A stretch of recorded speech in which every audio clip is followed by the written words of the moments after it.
জি, বিরোধী দলের chief whip সাহেব ছিল।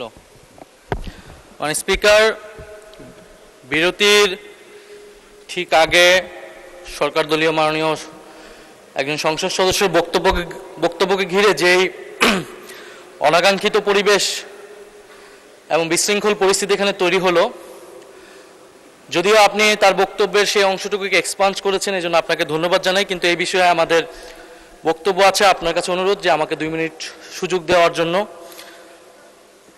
মাননীয় সংসদ সদস্য উনি বিভিন্ন সময় বক্তব্য দেন, আমরা মনোযোগ দিয়ে ওনার কথা শুনি।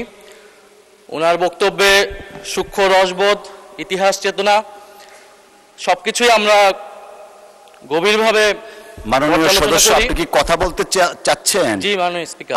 কিন্তু মাননীয় স্পিকার, আজকে উনি ওনার বক্তব্যে যা বলেছেন তা আসলে সংসদীয় রীতিনীতি এবং আমাদের সাংবিধানিক অধিকার সকল কিছু সীমাকে অতিক্রম করে গিয়েছে।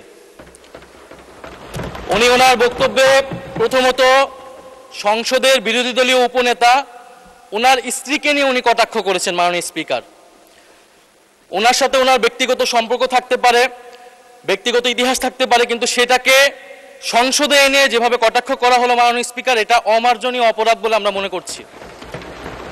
দ্বিতীয়ত, উনি বিরোধী দলের মহিলা এমপিদের, আমাদের নারী সংসদ সদস্যদের তাদের পোশাক নিয়ে যে ধরনের কথা বললেন, তাদের ধর্মীয় স্বাধীনতাকে হরণ করার সম্পর্কিত যে ধরনের বক্তব্য দিলেন, এটাও মাননীয় স্পিকার আমরা মনে করি একটি অমার্জনীয় অপরাধ।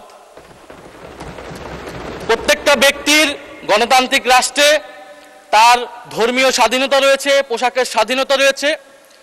উনি একজন সংসদ সদস্য হিসেবে সেই স্বাধীনতাকে লঙ্ঘন করে এই ধরনের হীন বক্তব্য দিয়েছেন, ওনার হীন মানসিকতার পরিচয় পেয়েছে, এবং আমরা মনে করি উনি ওনার বক্তব্যে একটি বর্ণবাদী আচরণ মাননীয় স্পিকার বহিঃপ্রকাশ পেয়েছে ওনার বক্তব্যের মাধ্যমে।